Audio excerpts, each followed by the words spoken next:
तो चलिए आज पढ़ते हैं a tiger in the zoo poem के बारे में। इस पोएम को किसने लिखा है? इस पोएम के जो लिखने वाले हैं उनका नाम है लेस्ली नॉरिस। ठीक, अब ये जो पोएम की जो थीम है वो समझते हैं। जो पोएट हैं ये बताना चाहते हैं कि एक केज टाइगर यानी कि वो टाइगर जिसे बंद कर दिया गया है उसकी मेंटल कंडीशन कैसी होती होगी।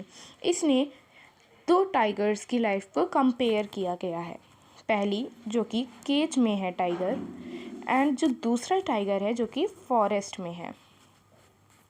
तो इस पोएम में इन्हीं दोनों की लाइफ को क्या किया गया है, कंपेयर किया गया है कि एक केज में रहने वाले टाइगर का हैबिटेट कैसा होता है और एक फॉरेस्ट में रहने वाले जो टाइगर होता है उसका हैबिटेट कैसा होता है। तो चलिए इसको फिर इस तरीके से समझेंगे कि हम लोग लाइन बाय लाइन इसे समझते हैं। इसमें पहला स्टैंजा क्या है? He stalks in it vivid stripes on the few steps of his cage on pads of velvet quiet in his quiet rage। यहाँ पे स्टॉक्स का मतलब क्या होगा? फॉलो। यहाँ पे विविड का मतलब क्या होगा? ब्राइट। स्ट्राइप्स का मतलब क्या होगा? Long narrow bands. ठीक, और पैड्स जो होगा वो soft part under the foot of the tiger, and rage यानी कि एंगर। तो अब हम लोग इसका एक्सप्लेनेशन देखते हैं। The poet sees a tiger locked in a concrete cell in the zoo. It is a very small cage. The tiger can hardly take a few steps along the length of the cage. He looks majestic as he slowly moves up and down his cage. The sharp and clear stripes on his body are imprisoned behind the bars. The caged tiger is angry. He is full of rage but is quiet because he knows that he is helpless here. यानी कि जो poet है वो एक ऐसे tiger को देखता है जो कि कुछ इस तरीके के केज में बंद होता है, जो कि इतना ज़्यादा छोटा होता है कि टाइगर जो है वो काफ़ी मुश्किल से इसके अंदर चल पा रहा होता है। उसको बहुत ज़्यादा गुस्सा आ रही होती है और उसके चेहरे से, उसके हाव भाव से हम लोग समझ सकते हैं कि उसका जो एंगर है वो एकदम पीक पे है। ठीक, और वो जो है वो काफ़ी ज़्यादा गुस्से में, लेकिन तभी वो कुछ नहीं कर सकता है। क्यों? क्योंकि उसको पता है कि यहाँ पे उसकी कोई मदद करने नहीं आएगा। ठीक, नेक्स्ट चीज़ क्या है कि यहाँ पे हम लोग को ये बताया गया है स्टैंजा 2 में, he should be lurking in the shadow sliding through long grass near the water hole where the plump deer pass. यानी कि he should be lurking in a shadow, यानी कि वो इम्प्रिजन टाइगर को देख के ये बोलते हैं कि जो पोएट होते हैं उनको काफ़ी ज़्यादा बुरा लगता है। किस लिए बुरा लगता है? क्योंकि ये जो टाइगर है ये काफ़ी ज़्यादा उदास मन से है। ठीक, sliding through long grass, sliding यानी मूविंग, लर्किंग यानी हाइडिंग। ठीक है, sliding through long grass, grass काफ़ी ज़्यादा लॉन्ग है। ठीक, near the water hole where plump under deer pass, यानी कि नियर द वाटर होल यानी कि pool, where plump deer pass यानी कि चबी। ठीक है, चबी जो मोटा होता है डियर, उसके बारे में यहाँ बात की जा रही है। और ये किसके बारे में बात की जा रही है कि मतलब ये जो टाइगर है जो कि इस वक्त कहाँ पे है? केज में है। इसके लिए पोएट को बुरा लगता है और वो कहते हैं कि अगर ये टाइगर जो होता वो कहाँ पे होता? फॉरेस्ट में, तो ये इस वक्त यहाँ पर ना होता। वो क्या कर रहा होता? ये इतने टाइम पे कहाँ बैठा होता? ये लॉन्ग ग्रासेस में बैठा होता और जो पानी की तालाब है उसके पास बैठा होता, जहाँ पे वो देख रहा होता कि कोई डियर आ रहा है तो वो उसका शिकार करे। ठीक, फिर उसके बाद नेक्स्ट पढ़ते हैं हम लोग। नेक्स्ट क्या है? Stanza 3, He should be snarling around the houses at the jungle's edge, baring his white flanks, his claws, terrorizing the village। Snarling का मतलब यहाँ क्या है? यानी कि एक वार्निंग साउंड बनाना, एंड एक एंग्री साउंड बनाना। बेयरिंग यानी कि शोइंग, दिखाना। फैंक्स यानी कि 2 long sharp teeths at the front of the mouth, यानी कि जो हम लोग के जो टाइगर्स के लॉन्ग टीथ होते हैं वो। ठीक है, टेरराइजिंग यानी कि डराना। तो इसका एक्सप्लेनेशन ये है कि इन सारी लाइन्स में जो पोएट होता है वो इमेजिन करता है कि अगर वो केज में क्या नहीं होता, केज में अगर वो नहीं होता और वो अगर फॉरेस्ट में फ्री हुआ होता, फ्री घूम रहा होता, तो इतने टाइम पे वो क्या कर रहा होता?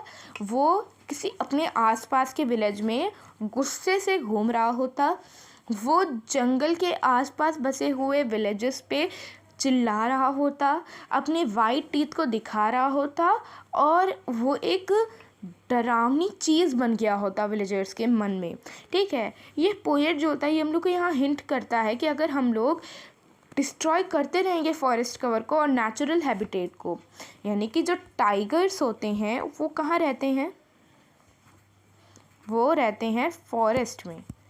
लेकिन अगर धीरे धीरे हम लोग क्या करें कि इन सारे फॉरेस्ट को, इन सारे हैबिटेट को ख़त्म कर दें, यानी कि दे कम टू एन एंड, तो क्या होगा, जो हम लोग के फॉरेस्ट से जो फॉरेस्ट ख़त्म हो गए तो अब जो टाइगर्स होंगे वो कहाँ आने शुरू कर देंगे, जो आसपास के विलेजेस है वहाँ आना शुरू कर देंगे, जिससे डेथ रेट काफ़ी ज़्यादा बढ़ जाएगा।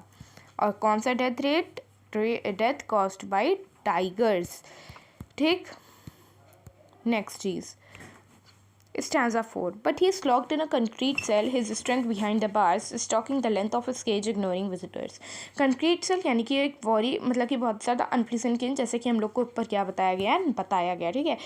स्टॉकिंग यानी कि धीरे धीरे मूव करना या फिर ऐसे वे में मूव करना जिससे सामने वाले को लगे कि वो बहुत गुस्से में है। ठीक, अब इसका एक्सप्लेनेशन क्या है। The poet sees a tiger locked in a concrete cell in the zoo. In spite of all his strength he now lies imprisoned behind the bars. Very slowly and silently the tiger moves up and down along the length of the cage. He moves in an angry or threatening manner. He takes no note of the visitor who had come to zoo to have a look at him. He completely, यानी कि इसका मतलब ये बताया गया है कि जो टाइगर है वो काफ़ी ज़्यादा परेशान हो गया है, काफ़ी ज़्यादा जो उसकी लाइफ है उससे ज़्यादा थक गया है, इसलिए वो ना ही अब किसी विजिटर पे ध्यान देता है, ना ही वो ऐसे किसी को तरफ दिखाता है अपने आप को। बहुत ही एकदम सटल मैनर में वो अपनी ही केज की लेंथ को कवर करता रहता है, यानी कि अपनी लेज में घूमता रहता है और सबको क्या करता है, इग्नोर करता है। ठीक, इग्नोर मारता है। चलिए नेक्स्ट स्टैंजा हम लोग को जो बताया जा रहा है, नेक्स्ट स्टैंजा में है He hears the last voice at night, the patrolling cars and stares with his brilliant eyes at the brilliant stars. Patrolling यानी कि किसी भी एरिया पे रेगुलर टाइम पे चेकिंग करना, और ब्रिलियंट यानी कि बहुत ज़्यादा ब्राइट। यहाँ पे जो ब्रिलियंट है इसका मतलब बहुत ही ज़्यादा ब्राइट में लिया गया है। ठीक, due to the visitors, the tiger gets no rest during the day. Even at night, he remains disturbed due to the noise that comes from the patrolling cars. The tiger has thus lost all hope and feels very helpless. He thus stares at the brilliant stars shining brightly in the sky. It seems that he is looking for some sort of comfort and hope in these stars. His brilliant eyes show that he still hopes for the day when he would be able to run free in the forest. यानी कि यहाँ पे ये बताया गया है कि visitors की वजह से वो दिन में जो टाइगर होता है वो नहीं आराम कर पाता है, जो रेस्ट होता है वो दिन में नहीं कर पाता है, और रात में जब रेस्ट करने का टाइम आता है तो क्या होता है, जो पेट्रोलिंग कार्स होती हैं जो कि आके बार बार चेक करती रहती हैं कि हर चीज़ सेफ है कि नहीं, तो उसकी वजह से उसकी जो नॉइज़ होती है, क्या होती है, उसकी जो नॉइज़ होती है उसकी वजह से उसे और डिस्टर्बेंस होती है। ठीक है, और वो ज़्यादा परेशान होता है, इसलिए वो क्या क्या कहता है कि वो फिर क्या करता है कि वो स्टार्स की तरफ देखता है। हम लोग को ऐसे स्टार्स बनाते हैं ना, इन्हीं स्टार्स की तरफ वो देखता रहता है। जैसे यहाँ टाइगर है, वो इस स्टार को देख रहा है और वो सोच रहा है कि एक दिन ऐसा आएगा कि वो ये जो उसका केज था, जो इसका बेकार सा फालतू सा केज था, कुछ इस तरीके का कि ये इससे एक दिन बाहर निकल पाएगा और फ्रीली पूरे जंगल में क्या कर पाएगा, घूम पाएगा। ठीक, तो we come to an end. और अब हम लोग इसमें जल्दी जल्दी पढ़ लेते हैं कि इसमें पोएटिक डिवाइस कौन कौन से यूज़ किए गए हैं। रिपीटिशन यूज़ किया गया है, यानी कि velvet quiet rage, brilliant eyes, brilliant stars. ठीक है, वेलवेट क्वाइट, यहाँ पे क्वाइट 2 बार आया है, इसलिए यहाँ पे क्या यूज़ किया गया है हम लोगों का, repetition. Alliteration, he stalks in his vivid stripe but he is locked in a concrete cell. ठीक, और rhyme, the rhyme scheme for the second and fifth stanza is ABCB and for the third and fifth stanza is ABED। अगर आपको इस दोनों rhyme scheme के बारे में पढ़ना है तो कमेंट में क्या करिएगा, बता दीजिएगा मुझे, मैं आप लोग को बता दूँगी। ठीक, नेक्स्ट चीज़ ये कि वीडियो को ख़त्म करने से पहले आई वांट टू से कि लाइक, शेयर एंड सब्सक्राइब।